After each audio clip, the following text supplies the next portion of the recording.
Bueno, avanzamos con más información en Panorama Cardinal. Bueno, en este ciclo que venimos presentando con entrevistas mano a mano con distintas autoridades, en esta oportunidad presentamos la palabra del senador del Frente Amplio, Óscar Andrade, en este segmento opinando sobre el abordaje de la pandemia y demás por parte del Poder Ejecutivo. A ver, yo creo que el gobierno tuvo un mérito en la pandemia, que es armar un grupo asesor científico, es recostarse en la academia. A ver, con coherencia de todo lo que estamos diciendo, de que todas estas leyes, una de las cosas más críticas que tienen es que los mayores especialistas están en contra de las leyes. Yo creo que ahí hay una medida saludable del gobierno, de que para asesorarse en temas de la pandemia un grupo asesor científico, con una parte de la comunidad académica de mayor prestigio, eso logró que muchas de las medidas tuvieran respaldo. Después hay un mérito importante de la sociedad uruguaya, que de una forma y otra se colocó en términos de cuidado. Otro mérito importante es las condiciones previas, ¿no? O sea, Uruguay, ¿por qué destaca en el sentido de, bueno, el acceso a agua potable comparado con la región, el sistema integrado de salud, o sea, un conjunto de componentes que permitieron el papel de la Universidad de la República en la capacidad de testeo? Porque ¿por qué no se propagó acá? Entre otras cosas porque tuvo una capacidad de testeo muy potente. Hubo un mes de cuarentena casi plena, ¿no? Que la gente se olvida, pero hubo un mes de cuarentena casi plena. Acá no trabajaron los funcionarios públicos, no trabajó la construcción, de 200.000 personas seguro paro. Hubo un mes donde se hizo una cuarentena muy importante que permitió que cuando empezaron a caer casos vos tenías una capacidad de testeo que lo ibas atajando. Y eso demoró mucho la primera ola. Eso fue un mérito. Y eso hay que saludarlo, un mérito que es de la sociedad uruguaya, de las condiciones preexistentes, del sistema integrado de salud, del grupo asesor científico y también de orientaciones que fueron correctas del gobierno, de la negociación colectiva. Yo no olvido acá la licencia de la construcción, por ejemplo. A mí me da mucha bronca cuando ahora en el fondo COVID el gobierno se pone el costo de la licencia de la construcción cuando el 70% lo pagaron los trabajadores y empresarios. Está vistiendo con ropa que no es de él.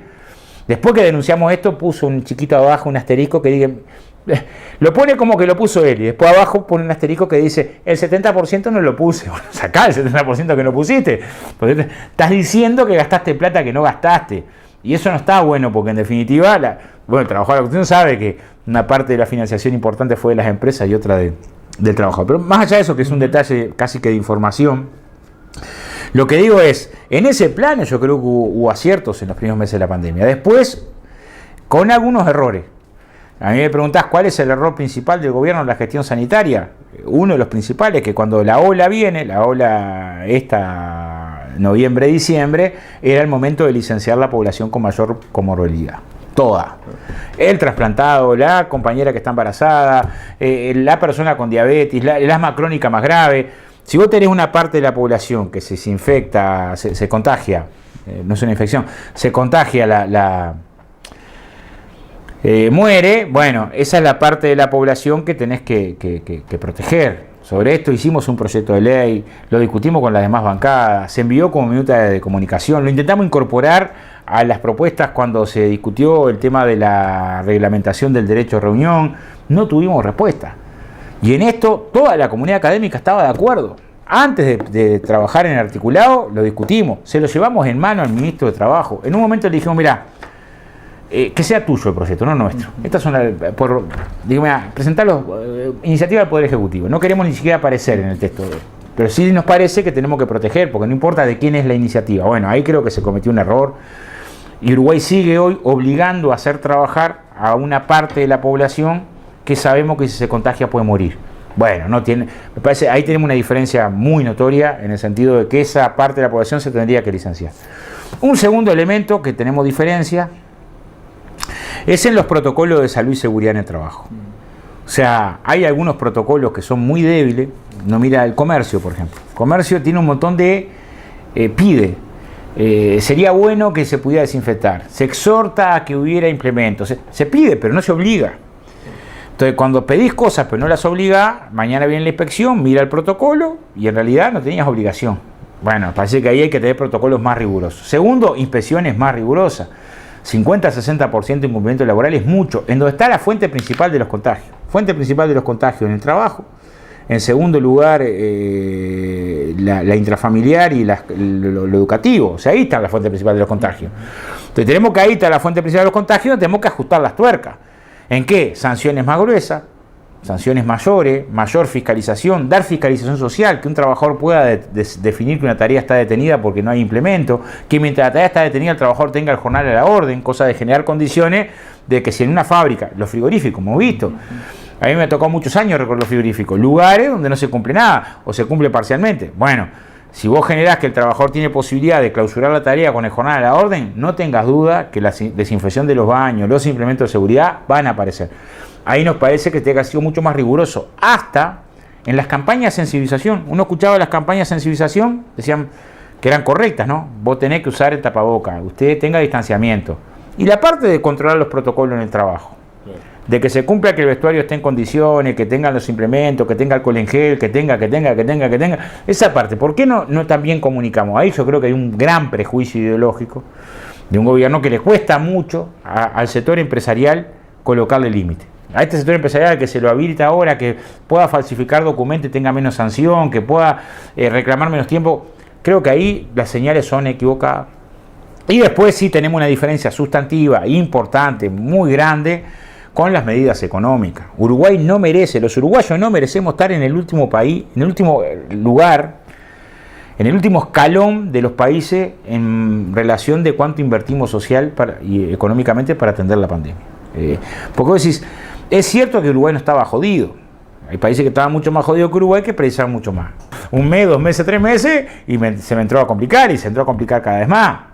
Entonces, un conjunto de medidas, el subsidio a los alquileres para atender a la población que estuvo afectada por la pandemia, además bajos ingresos y que quedó en seguro paro, con condiciones de dificultad en el trabajo, con medio tiempo, la posibilidad de una extensión, la de generar una renta básica de emergencia para aquellas actividades económicas que se encuentran por fuera de la formalidad, la posibilidad de generar componentes que garantizaran los servicios públicos de energía, o sea, pensar que hay un mínimo de condiciones que tenemos que atender para la sociedad, ¿no? Y después un segundo elemento, que yo creo que también ahí tenemos una diferencia radical, acá sí muy dura, es que en un momento donde cae la actividad económica, se pierden 60.000 puestos de trabajo en un año, recortar la inversión pública es criminal. Uno puede decir, ya es malo no incrementar, pero las empresas públicas recortaron a la mitad la inversión. O sea, la UTE recortó a la mitad la inversión, Antel, o sea, la OCE, y esto que tenía 600 personas trabajando en cooperativas sociales, queda de la mitad, recorte para afuera, que va a haber menos obra pública y por tanto menos trabajo. Ministerio de Vivienda, 317 millones, 317 millones invirtió.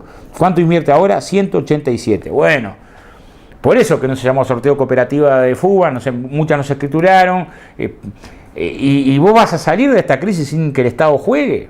Que Ignacio de Posada, del riñón neoliberal, salga a decir que se precisa un plan Marshall y más inversiones, como la prueba del 9. ¿No? Si quien fue ministro de Economía de la calle, ¿no? Te está diciendo, por favor, la situación social no aguanta mucho más. Y después reconstruir lo que se rompió es más difícil. A ver, uno puede decir, mirá, a mí me tocó dejar de estudiar a los 14 años, 14, 15, me tuve que venir a trabajar a Montevideo y después enganché, a los 4 o 5 años pude terminar a los empujones, ¿no? Pero sé que cuando a esa edad dejas de estudiar, después reengancharte te cuesta mucho más. Después que pasó un tiempo y te cuesta mucho más, ¿no? La cantidad de gurises que están dejando de estudiar ahora por necesidad, porque no tienen otra salida a resolver como puedan una changa para poder ayudar en la casa, porque lo que fuera, después que puedan volver a estudiar, entonces vos decís, hay cosas que te dan bien del número. Uruguay Estudia daba 9.000 becas, 8.783. El año pasado dio 0 becas, O sea, pasamos de 8.783 a 0. Había 10.000 gurises anotados. Ahorraste, pero ¿cuánto perdés en los gurises que no pudieron estudiar? Entonces lo que hay que tratar de mirar, cuando vino acá el Ministerio de Trabajo, porque esas becas la da el INEFOP, le preguntamos al ministro, ¿y ustedes qué hicieron con esto? Y no sabía responder, lo pasó al del INEFOP, que es el que definió, el director. Y dice, que paramos las becas para analizar, estudiar cómo iban. Lo menos mal que no estás en un CTI, claro, pues si no pagas la luz. O sea, ¿cómo puede ser, ¿no? que medidas de ese tipo tome decisiones? ¿Qué es lo que decimos nosotros? Después sale más caro. O sea, la familia que tuvo que irse por un asentamiento, el científico que emigró del país, lo de la ANI, o sea, el recorte en la Agencia Nacional de Investigación es durísimo, no se va a notar de un día para otro, Pero no nos damos cuenta que el Uruguay no se va a poder desarrollar si nosotros dejamos afuera y dejamos de estimular a la parte que nos va a sacar. Los Maya Oro no es el gran... El Maya Oro es el que tiene más conocimiento para desplegar. O sea, hoy en el mundo, si vos querés desarrollarte, tenés que colocar conocimiento, innovación, ciencia, tecnología. Ahí se juega el partido. Entonces, dejar de invertir ahí es que estamos golpeando a los que principalmente pueden aportar para pensar un país desarrollado, en condiciones diferentes, con una economía no tan primarizada. Es donde tenemos que hacer el esfuerzo principal. Entonces, ¿nosotros qué creemos? Aplaudí el balance, pero mañana te vas a dar cuenta que recortar inversión en ACE, recortar inversiones en educación, que va a pasar de un 5,2 del presupuesto a un 4,2 o un 3,8 a fin de periodo. Entonces va a tener una caída muy importante. Que recortar lo de los maestros comunitarios, que recortar la inversión en vivienda, mañana te va a salir más caro. Mañana capaz que tenés que gastar eso en más cárceles, tenés que gastar eso más en el sistema judicial, tenés que gastar... O sea, eso que te ahorraste hoy acá, mañana te lo vas a tener que gastar y en un país que va a estar peor. Entonces, nos parece, y nosotros vamos a una reunión de bancada la semana que viene para volver a insistir, que hay que lanzar un plan de inversión pública que adelante las obras que están proyectadas. Que adelante el plan quinquenal de vivienda, que adelante el plan de infraestructura, que adelante... y dar un fuerte impulso para que el año 2021 sea un año de mucha actividad económica y de trabajo. Que ahí se tiene que generar una concentración. La mejor política social es que haya tanga. Esa es la mejor política social. La más potente de todas, la que saca a todas las demás para adelante. Y en eso, invertir en las actividades que más empleo multiplican es clave. Posibilidades financieras hay. El mundo está endeudado hasta las manijas, va a salir con una deuda del 100% del PBI, creció 8 puntos el déficit fiscal en promedio en el mundo. Miremos los datos del Fondo Monetario Internacional, Uruguay creció 1 punto. Entonces, 1,5 puntos del PIB, uno destinado a la atención social, a la renta básica de emergencia, a los alquileres, y otro destinado a un empujón de inversión pública y de trabajo, para nosotros ahí está la necesidad hoy, ¿no? Y no nos va a dejar en Orsay el día de mañana. Y esa es una discusión que hay que dar, porque... Entonces, que está el debate, y Uruguay viene atrasado con el tema de las vacunas, y eso nos genera mayor preocupación, pero aparte de esa discusión, es las condiciones de vida de la gente, y en estas circunstancias, la situación económica, es donde tenemos una diferencia más sustantiva.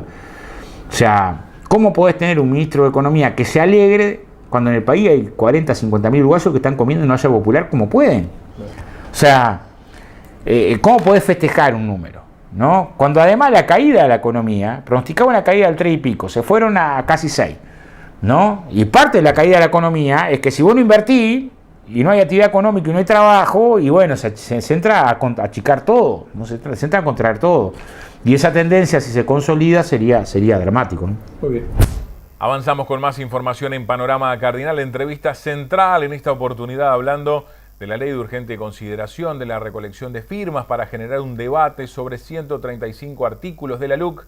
Aquí tenemos el mano a mano que realizamos junto al senador Óscar Andrade a propósito de este tema. Bueno, nosotros en principio ahí creemos que es necesario abrir un debate nacional sobre los 3 elementos, 3 elementos. Yo creo que legítima defensa, el tema de la prisionización como respuesta a los temas de la seguridad, los riesgos de la discrecionalidad policial, las medidas con los adolescentes en conflicto con la ley penal, la información secreta, las cuestiones de educación, de vivienda, del Instituto de Colonización, de las empresas públicas, del lavado de activos, del derecho de huelga y derecho de movilización y la vivienda, como que hay 3 elementos ahí que nos parece que requieren, en algunos casos, construir políticas de Estado y en otros casos no destruir políticas de Estado. Para poner un ejemplo, 7 años se discutió en Uruguay acerca de cómo debían coordinar los sistemas de inteligencia, un tema de mucha sensibilidad, sobre todo porque ahí se preserva el tema de los derechos humanos. Y se llegó a un acuerdo, se votó por unanimidad la ley de defensa. Y en la LUC se desmonta el acuerdo y se desmonta para retroceder, porque se establece un elemento muy peligroso, que es que un funcionario, hoy todos sabemos que hubo espionaje en democracia en Uruguay, por lo menos hasta el año 2004. Que un funcionario tenga la capacidad de poder determinar qué información la conoce el Parlamento y qué información no la conoce el Parlamento. Qué información la conoce la justicia. O sea, aunque haya un juicio, la Suprema Corte de Justicia establezca quiero conocer determinada información, el funcionario se puede negar a habilitar determinada información. Cuando se discutió esto acá, dijimos, bueno, por lo menos, estamos en contra de que esto sea así, pero por lo menos separemos de esta información la información relacionada con derechos humanos y crímenes de lesa humanidad. para no dar una norma que habilite a que hoy, mañana, pasado, una norma es independiente de quién mañana va a ser el que la ejecute. Tengamos un funcionario que entienda que para él es importante declarar como secreta información relacionada a crímenes de lesa humanidad. Ni siquiera eso pudimos cambiar acá. Bueno, nos parece que ese cambio es profundamente regresivo. Nos parece que es profundamente regresivo establecer que en el país la tentativa de hurto puede tener como respuesta el homicidio. Nos parece que es una desproporción, no nos parece solo a nosotros. Junto con nosotros opina la Cátedra de Derecho Penal y Criminología de la Universidad de la República, fue contundente. Yo, si alguno tiene dudas sobre esto, pediría que revise las actas de cuando vino a opinar Germán Aller. No hubo forma que ningún senador de los que están hoy en el gobierno pudiera contestar uno solo de los reparos. Fue de una precisión en el sentido del retroceso que implicaba que cuando le dicen, bueno, si no es este texto, ¿cuál otro? No, estos cambios todos nos hacen retroceder en términos civilizatorios. Bueno, nos parece que existen ahí un conjunto de elementos. El alto comisionado de Naciones Unidas, insospechado de vinculación con el Frente Amplio, con el movimiento sindical, cuando se le pidió opinión acerca de las normas de procedimiento policial, estas que demoraban horas a un detenido y la información acerca de la condición del detenido, dijo, miren, normas similares, yo le voy a pasar la versión textual, normas similares en los países en los que se han aplicado, se han prestado para malos tratos policiales y hasta tortura. Lo dijo con esa contundencia. Nadie, ni uno solo de los 31 senadores que estamos ahí pudo contestar acerca de esa acusación en el sentido de mostrar legislación comparada y decir qué pasa cuando se pueden hacer detenciones sin comunicación a la Fiscalía, ¿no? Durante determinado tiempo, cuando se habilita el interrogatorio por parte de la policía y deja de ser el fiscal el que está al frente de la investigación. El resultado después termina siendo pésimo. Termina siendo, detuve 40 personas, tuve que soltar 40 personas, pues terminó estropeando la prueba, generando, entre otras cosas, procedimientos que terminan deteriorando la libertad, las libertades individuales. Yo creo que ahí hay un conjunto de elementos que están en la ley de urgente consideración. La reforma educativa, el recorte salvaje al derecho de huelga.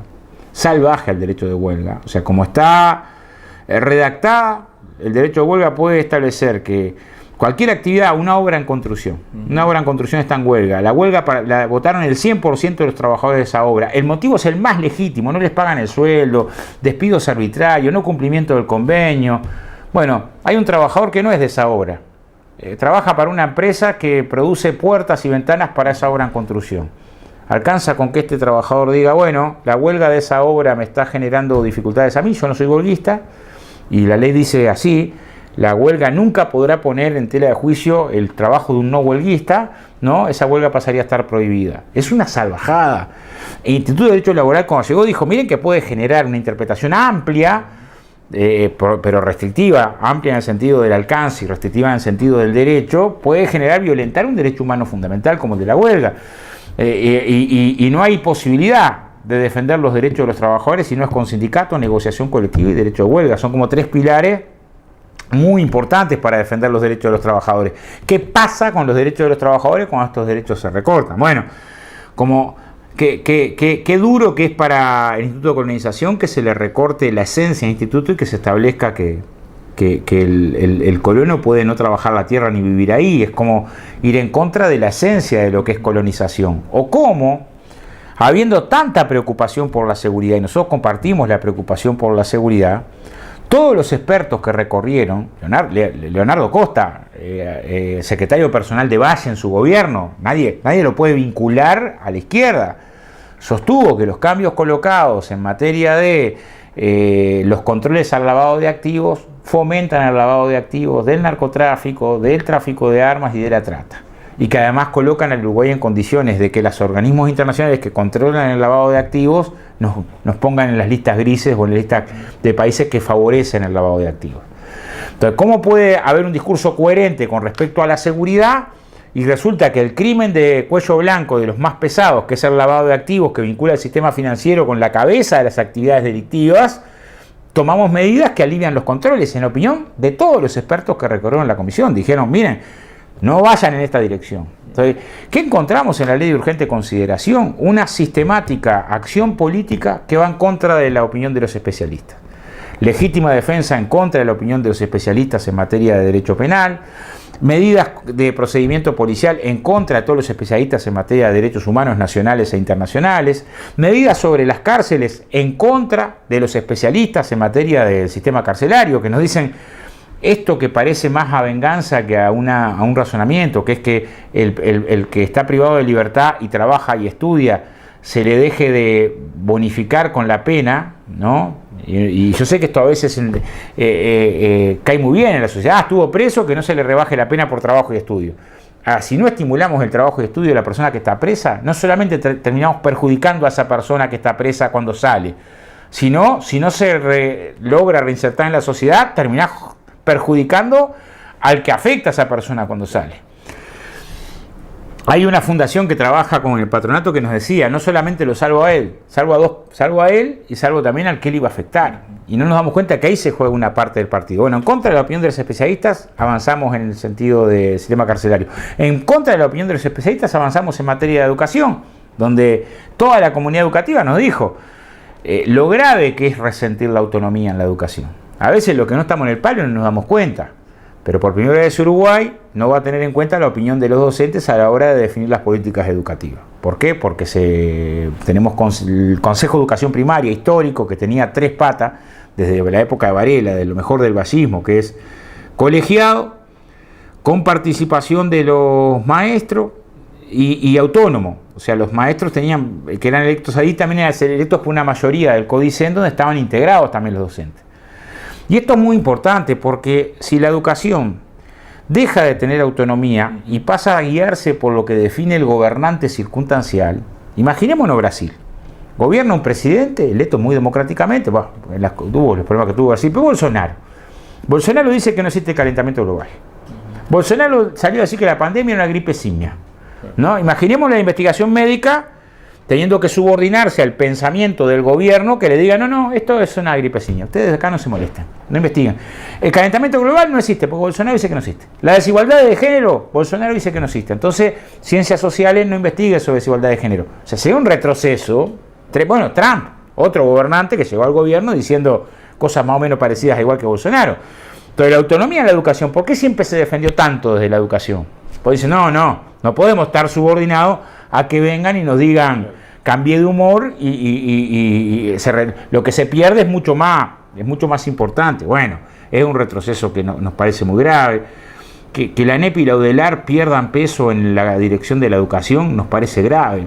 O sea, en la educación va a pesar lo mismo la UDELAR que la educación militar. Bueno, nos parece que no se puede comparar la Universidad de la República con el peso que tiene universidades por todo el país, la cantidad de científicos para aportar a la educación tenga el mismo peso que la educación militar. Que no digo que no esté. Lo que estoy diciendo es que el peso no se le puede dar la misma ponderación. Es más, uno suma la educación militar y policial y van a tener más peso para definir el estilo de educación que la Universidad de la República, siendo que el 80% del conocimiento científico del Uruguay lo construye la Universidad de la República. O sea, para el Uruguay que queremos, en sentido de, si algo nos enseñó la pandemia, la importancia de la investigación científica, la importancia de tener un fuerte componente desde el punto de vista de la academia jugando, es reduciendo el peso de la universidad que vamos a mejorar la educación. Bueno, yo creo que no, que al contrario, la empeoramos. Pero además, una reforma educativa de esta magnitud, sin la participación de la comunidad educativa, es un retroceso. Pinceladas nomás, porque en realidad es claro que es muy complejo es complejo para nosotros, que tuvimos 6 meses discutiendo acá artículo por artículo. Ahora, ¿faltó tiempo para esa discusión? ¿Cómo se podría haber dado en otras circunstancias, no, alguno de los artículos? Bueno, imagínate que llegar a un acuerdo sobre cómo tenían que coordinar los diversos sistemas de inteligencia acá, ese acuerdo se construyó en 6 años. ¿No? Consultando especialistas, yendo para atrás, yendo para adelante, articulando. No había ninguna urgencia en cambiarlo. Si alguien me quiere decir, no, era urgente cambiarlo en pocas semanas, porque esta es la razón de que el nuevo sistema de inteligencia, bueno, acordar políticas en el sentido de profundizar, la sociedad civil participó, vinieron como 600 organizaciones, no sé, un montón de organizaciones, pero le damos 15 minutos para opinar de 475 artículos.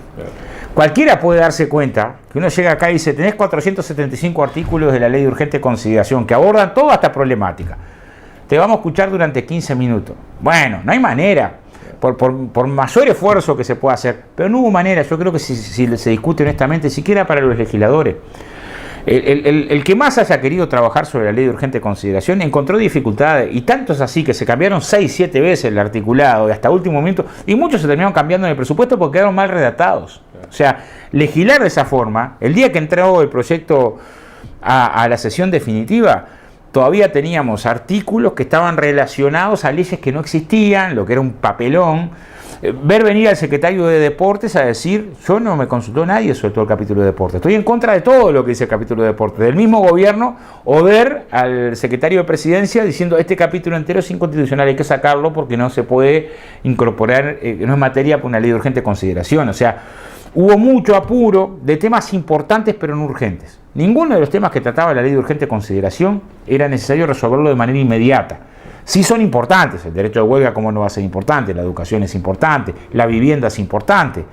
Ahora nos dimos cuenta que en medio de una pandemia, para hablar del cambio de vivienda, hay cerca de 3.000 hogares que ya alquilaban sin garantía. No inventa el alquiler sin garantía, ya existía alquiler sin garantía. Lo que le cambiamos a esos 3.000 hogares, lo que ha pasado después de la luz, no es que ha habido una explosión de alquileres sin garantía, no. Lo que tenemos es que los que ya alquilaban sin garantía, aunque sean buenos pagadores, pueden estar en una semana y media en la calle. Y esto te genera un desequilibrio desde el punto de vista de la negociación con el dueño de la propiedad. Muy importante, porque yo estoy viviendo en un barrio y soy buen pagador. En el sistema anterior, 1 año y medio me tenían que tener para sacarme. Yo seguía pagando, mientras yo era buen pagador, 1 año y medio para poder sacarme de la calle. Eso me daba tiempo para pensar dónde me mudaba, cómo cambio a los gurises de la escuela, ¿no? Todas las decisiones, cualquiera que fui años inquilino, sabemos lo complejo que es. Acá sí se aplica una mercantilización enorme que te quita un montón de derechos, entre otros el derecho a la vivienda, y te genera una condición de negociación muy compleja, sin siquiera ponderar los riesgos que implicaría si este sistema, ¿no?, por razones de mercado, por razones de ganancia, empezar a sustituir al otro sistema, el de las garantías. Si fuera mejor negocio ponerme en este sistema porque lo saco en una semana, cobro más, puedo alquilar por pocos meses, no tengo por qué tener IRPF al día, no tiene por qué estar la vivienda en condiciones, ¿no? O sea, ¿qué pasa si esto empieza a sustituir el sistema formal de las garantías? Porque pasa a ser mejor negocio esto. Mirá, yo no me complico, no tengo que pagar los impuestos, no tengo que tener la vivienda bien, lo saco en una semana el que está acá, ¿no? Y mañana el riesgo que corremos, que lo alertaron especialistas también, dijeron, ojo con esto, parece inofensivo, pero guarda que mañana haya una perspectiva donde para el mercado vaya a ser mejor este sistema que el otro y lo entre a sustituir. Después lo que tenés es que hay un mundo de gente, una cuarta parte de los uruguayos, que puede caer en condiciones de mucha vulnerabilidad cuando entren a vencer los contratos, y al que es propietario le convenga más esto porque puede resolver sin necesidad de pagar aportes, sin necesidad de tener la casa en condiciones, y además te desaloja en pocas semanas. Entonces, ¿fue ponderado este riesgo? Yo estoy seguro que no. Estoy seguro, porque además conozco legisladores que aprobaron esta norma, que sobre el tema, ¿no?, tenían enormes dudas. Entonces, lo que estoy diciendo ¿es la mejor forma de legislar? Claro que no, y nosotros lo que creemos que lo que habría que definir en una pandemia no es definir el desalojo express, el desalojo alto del piso, sino lo que habría que definir es un subsidio a las trabajadoras y trabajadoras que están alquilando, que quedaron sin trabajo, están en el seguro paro y no podemos permitirnos que queden en la calle en una situación de emergencia. O sea, que es otro el enfoque que tenemos que dar. Entonces, también ahí nos parece que queremos poner en pie por qué lado tendría que jugar el Estado, que lo que piensa es que el mercado resuelve todo.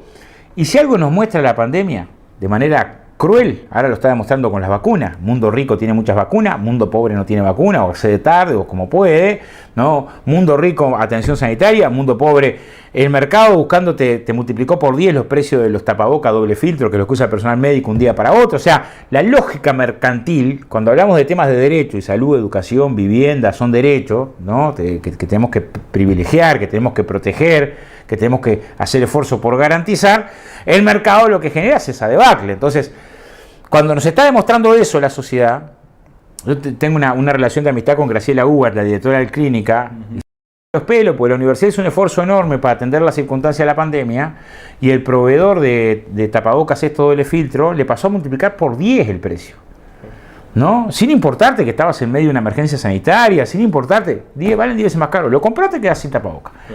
Entonces, lo que quiero decir es, cuando nos está demostrando que hay áreas en las que tenemos que tener mucho cuidado en abrir la puerta para que el mercado resuelva, resulta que al revés, generamos condiciones de deteriorar esa salida. Bueno, como son muchos temas muy importantes, nos parece que está bueno que ese debate se dé. La oposición ahora, el gobierno ahora, los legisladores del gobierno, 15 años son muchos, les digo oposición, han decidido no discutir. Yo creo que yo los entiendo. Entiendo que hay aspectos... Usted ha planteado debatir con varios de ellos. Periodistas han invitado a discutir y algunos habían dicho que sí, pero después los hicieron bajar de cartel. Esto pasó esta misma semana y han decidido... Yo creo que los entiendo, por más que creo que es un error para el proceso democrático, porque hay una parte importante de la ciudadanía, frente amplista, blancos, colorados, de cabildo abierto, que no tiene mucha idea de lo que es la LUC. No tiene mucha idea. O sea, yo lo que hago que he comprobado, y menos tiene idea de cuáles son los 135 artículos. Tanto que escuchás a veces por las redes decir, no, pero los violadores hablan de artículos que no están en los 135 para criticar decir, no, no está en la consideración de lo que queremos poner, no eliminar en principio, porque las firmas no lo eliminan, las firmas lo que hacen es abrir la discusión. Entonces uno dice, ¿para qué pedís que firma? Para que el pueblo decida.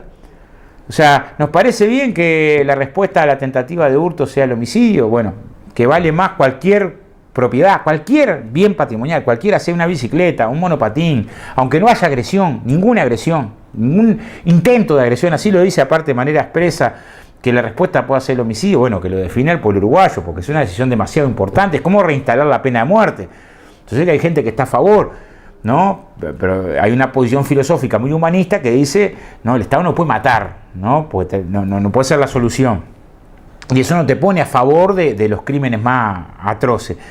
Pero, bueno, ahora hemos escuchado a los peiranos. Yo estuve muy en contra de la estafa que hicieron los peiranos. Hubo gente que se suicidó en Uruguay, pero no planteo que haya que matarlo a los peiranos, ¿no? En todo caso, uno puede opinar que tendrían que tener más años de cárcel, pero no el homicidio. Mucho menos por una tentativa de hurto. Entonces, temas de esa magnitud me parece que es importante que se discutan. Bueno, yo creo que si llegamos a la firma va a ser difícil que los dirigentes del gobierno no discutan. ¿Y por qué? ¿Qué pasa cuando colocamos algo en Twitter? ¿No? Y bueno, y no tenemos posibilidad de intercambiar. Cuando nos sentamos a discutir, yo me puedo sentar a discutir y decirle, miren, usted, senador, dirigente de la oposición, sabe que de puño y letra presentamos un agregado a la ley que decía de forma clara que no podía declararse secreta información referida a los derechos humanos. Acá está, usted la puede ver y usted estuvo cuando la fundamentamos. Le dijimos, por lo menos dejen esta información afuera, como pasó en la ley de acceso a la información, que se estableció que estas informaciones no podían quedar como reservadas. Y ustedes votaron en contra, ¿no? Entonces, permite, con esa claridad, poner una razón y la otra razón. Si no queda... Andrade, ¿y cómo viene el proceso ese de recolección de firmas? ¿Se pasaron las 100.000? ¿Entiende que es posible llegar? Mirá, el otro día yo creo que viene mucho mejor de lo que cualquiera podía esperar, porque todos sabemos lo que pasa en enero en el Uruguay, ¿no? Enero es un mes donde muere el Uruguay, pero además tenías enero y la pandemia. Claro. O sea, enero y una circunstancia donde no te permitía hacer movilizaciones, donde hay gente que de repente no se te arrima porque tiene temor. Claro. Me han llamado vecinos que te dicen, mirá, tienen que venir a mi casa, pero con cuidado, porque soy población de riesgo. O sea, con todas esas circunstancias, tener registradas 133.000 firmas, 140.000, que son muchas más, porque en realidad yo tengo en casa firmas que no coloqué, claro. Y bueno, hoy los compañeros de la construcción llevaron 7.000 más. Yo creo que si hay 133.000 que ya estaban registradas, porque tenés 160, 170.000 juntadas en un mes, en un primer mes de lanzamiento de campaña, cuando todavía el tema no está en la opinión pública, porque también es cierto, esta actitud de los dirigentes del gobierno de no querer discutir sobre la ley de urgente consideración es un argumento que es medio difícil de sostener, porque dicen, no, porque eso no es importante, hay otros temas importantes. Pero si no es importante, ¿para qué lo metieron en una LUC? Claro. Si esos temas resulta que ahora son intrascendentes, que a nadie les preocupan. Nosotros decíamos que no eran urgentes, no que no eran importantes. Siempre dijimos, es importante. ¿Cómo no va a ser importante el derecho de huelga o la educación pública? Son importantes. Lo que no era urgente, un cambio para hacerlo de esta manera, donde tan complejo fue, yo ponía un ejemplo la otra vez, cuando empezamos a discutir en el Senado, después de que la comisión trata el tema, recibe las delegaciones, aprueba los artículos en comisión, el primer artículo nos llevó como 6 horas. Si los 470 artículos le dábamos el mismo tratamiento, se vencía el plazo y tuvimos que definir, tratar de votar en bloques, no intervenir todos, muchos nos quedamos sin poder intervenir de algunos temas porque en realidad si no, lo que hacíamos es que se venciera el plazo y se aprobaba la LUC original. Ustedes recuerdan que la LUC original era todavía más restrictiva, era la que decía está prohibida la huelga que perturbe. Una huelga perturba, porque si algún trabajador tomó la dolorosa decisión de entrar en una huelga, y cuando hace la huelga perturba, no hay forma de que la huelga no perturbe la relación de trabajo. O el piquete que afecte, y cualquier manifestación callejera, un puñado de estudiantes que están en la puerta del liceo con un cartel porque los baños están rotos, afecta, genera un efecto, o sea, no hay forma de que no genere un efecto. Ojo, igual en eso del piquete quedó más o menos igual, ¿no? Porque en realidad... como está redactado, ¿no? Cuando pusimos el ejemplo dicen, no, pero nosotros no estamos pensando que el puñado de estudiantes que va por la calle saltando, y yo no digo que esté bien o esté mal, pero hay un puñado de estudiantes que va saltando e insulta a las autoridades con un cántico de la educación, cosa que hemos visto todo en una marcha estudiantil, ¿no? Haga que la autoridad se sienta agraviada y la reprima, ¿no? La ley lo que establece es eso, ¿no? Entonces, lo que estamos diciendo es hasta qué plano la expresión democrática, que es algo que tenemos que cuidar. Yo sé que hay países que en esto son muy restrictivos. Muy restrictivo. Chile es muy restrictivo. Chile vas a una huelga sin que estuviera autorizado y vas preso. No es que estaba prohibido, vas preso. Ilegal, preso. Bueno, así le fue a Chile también, ¿no? Milagro económico, crecimiento económico, 20.000 chilenos por año que morían en listas de espera sin poder atenderse en los hospitales públicos. O sea, crecimiento económico y cruel desigualdad. Cruel desigualdad, brutal desigualdad. Porque cuando la sociedad no puede ejercer sus derechos, lo que tenés después es niveles de desigualdad.